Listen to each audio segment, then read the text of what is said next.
আমি ইতিমধ্যেই বলেছি, গো এমন একটি ভার্ব যেটা দিয়ে আপনি কত শত বাক্য যে তৈরি করতে পারবেন, কত শত অজানা ভার্বের কাজ এই গো দিয়ে করা যায় তা বলাই বাহুল্য। মানে বলার অপেক্ষা রাখে না। জাস্ট আমি একটা উদাহরণ দিচ্ছি। ধরুন আপনি একটা গল্প বলছেন, হঠাৎ করে গল্পের মধ্যে একটা বাক্য চলে আসলো যে আমরা ঠিক যখনই রুমটিতে প্রবেশ করলাম সাথে সাথে কারেন্ট চলে গেল, বা যখনই আমরা সেখানে পৌঁছালাম সাথে সাথে অন্ধকার হয়ে গেল। এই যে যে কারেন্ট চলে গেল বা অন্ধকার হয়ে গেল, এই যে গেল একটা ভাব আছে না, মানে গেল বাংলায়। এখন এই গেল, এই বিষয়টাকে আমরা গো ভার্ব দিয়ে ইংরেজিতে বলতে পারি বা লিখতে পারি।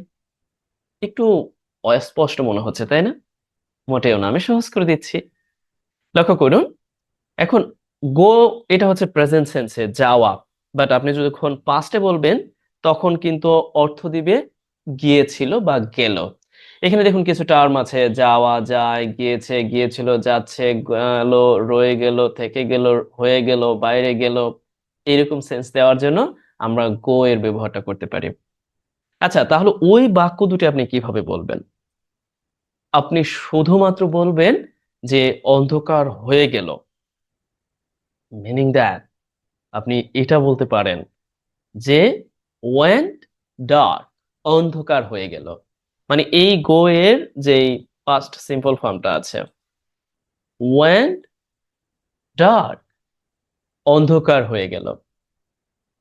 আবারও যদি আপনার কাছে এমন মনে হয় যে কারেন্ট চলে গেল, তাহলে আপনি বলবেন দ্য ইলেকট্রিসিটি ওয়েন্ট, এইরকম ভাবে ওয়েন্ট আপ, চলে গেল।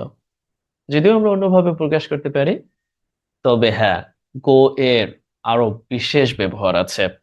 গো এর ব্যবহার আছে, গো এর পরে ভার্বের সাথে আইএনজি যুক্ত ফর্ম আমরা স্পট, হবি, অ্যাক্টিভিটি বোঝাতে ব্যবহার করি।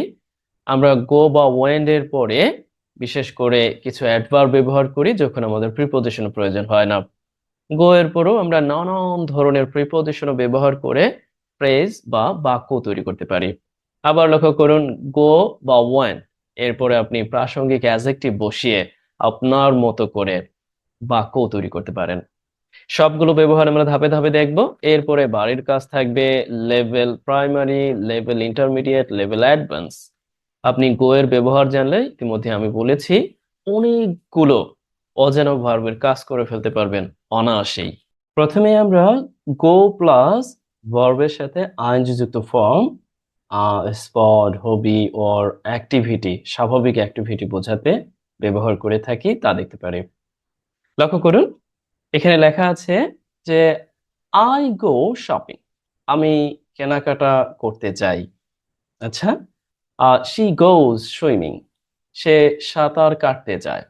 এখন অনেকেই বলতে পারেন, আচ্ছা, কেনাকাটা করতে, সাঁতার কাটতে কেন আমরা গো টু শপ বা গো টু সুইম বলছি না? দেখুন, এটা হচ্ছে ইংরেজির একটা ন্যাচারাল ওয়ে। আমি আপনি সবকিছুকেই গ্রামাটিকলি এত বেশি পর্যালোচনা না করলেও চলবে। সবকিছুকে গ্রামাটিকলি খুঁটিয়ে খুঁটিয়ে দেখার কোনো মানে হয় না।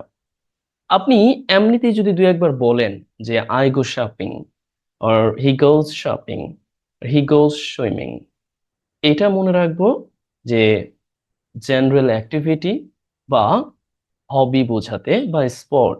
যেমন আহ, ধরুন এরকম আছে যে they like to go travelling, মানে তারা ভ্রমণে যেতে পছন্দ করে। Or she likes to go running, সে দৌড়াতে পছন্দ করে। এই যে যে দৌড়াতে যেতে পছন্দ করে, এখানে দেখুন, আপনি যদি দুই একবার বলেন যে গো running, go swimming, go shopping, গো ট্রাভেলিং, তাছাড়া গো সাইকেলিং, আচ্ছা, গো রাইডিং সাইকেল, আর গো মিসিং, এমনি দেখবেন চলে আসবে, আপনার মুখে মুখেই চলে আসবে। যেহেতু এটাকে আমি গুরুত্ব দিচ্ছি কথা বলার ক্ষেত্রে, এই জন্য আমি মনে করি যে আপনি কয়েকবার বলুন এবং আপাতত এখানে যা আছে তাই বলুন। অনেকে বলতে পারেন, ধুর ছাই, এগুলো কি চলবে, আরো অনেকগুলো আছে না? দরকার নেই। আপনি এগুলোরই সঠিক ব্যবহার করুন নিজের লেখালেখিতে বা কথা বলে। আপনি আরো অনেকগুলো দিয়ে কি করবেন? এখানে তো যথেষ্ট আছে। আপনাকে যদি এখানকার ব্যবহারগুলোই দেখাই, তাহলে আপনি নিজেই অবাক হবেন যে এতগুলো তো নিতে পারবেন না। যেমন দেখুন, আমরা পাস্ট সেন্সে আমাদের টেন্সের নিয়ম অনুযায়ী এই গো এর বিভিন্ন পরিবর্তন হতে পারে। এই যে এখানে দেখুন, আমরা লক্ষ্য করছি পাস্ট সিম্পলে আছে, বাট ভার্বটি কিন্তু ঠিক আনযুক্ত ফর্মে থাকবে, যেটা আমরা জেরান্ড হিসেবে পরবর্তীতে ব্যবহার করছি।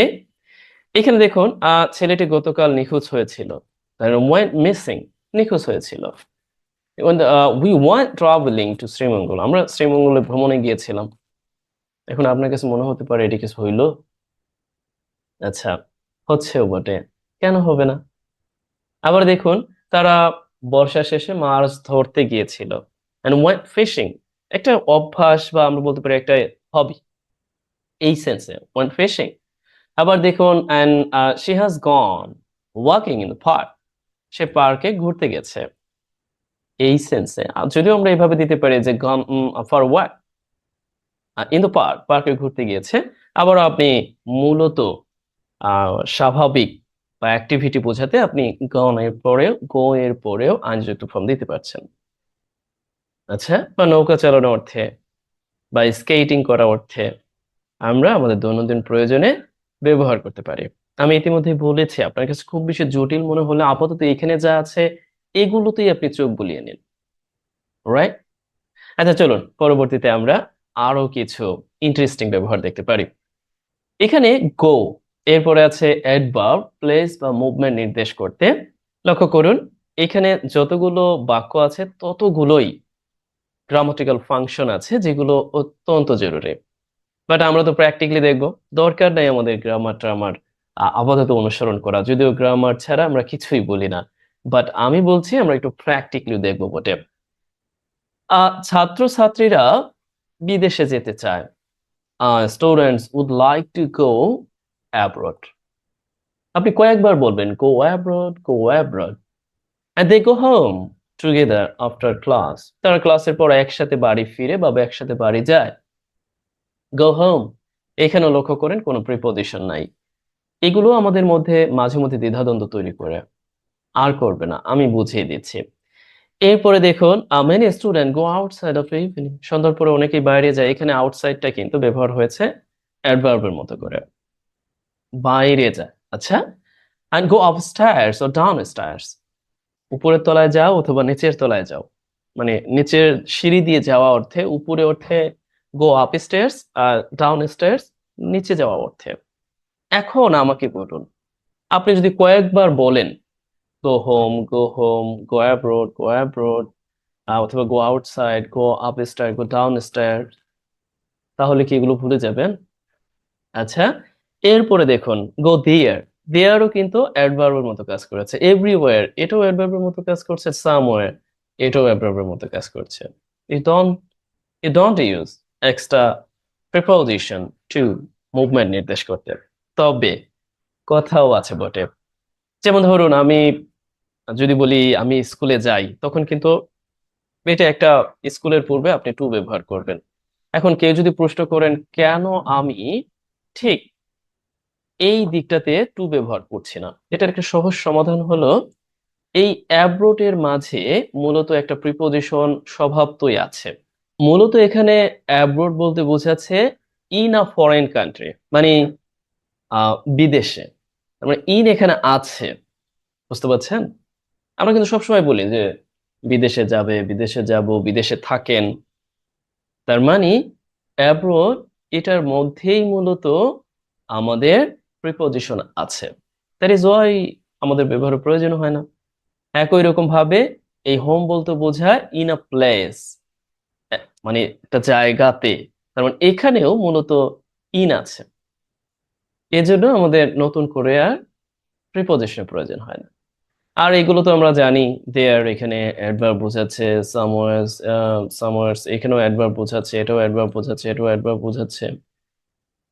তবে যদি আপনি কোনো নাউন ব্যবহার করেন, তখন কিন্তু ঠিকই এই গো এর পরে প্রিপজিশন হবে। বাট এই abroad adverb, home adverb, outside adverb, অবস্থা আরো বেশ কিছু আছে বটে। জাস্ট আমি আপাতত যা রেখেছি তাই একটু চর্চা করুন, মুখে মুখে কয়েকবার বলুন, এবং আপনি এখনই এগুলোকে রপ্ত করে ফেলুন।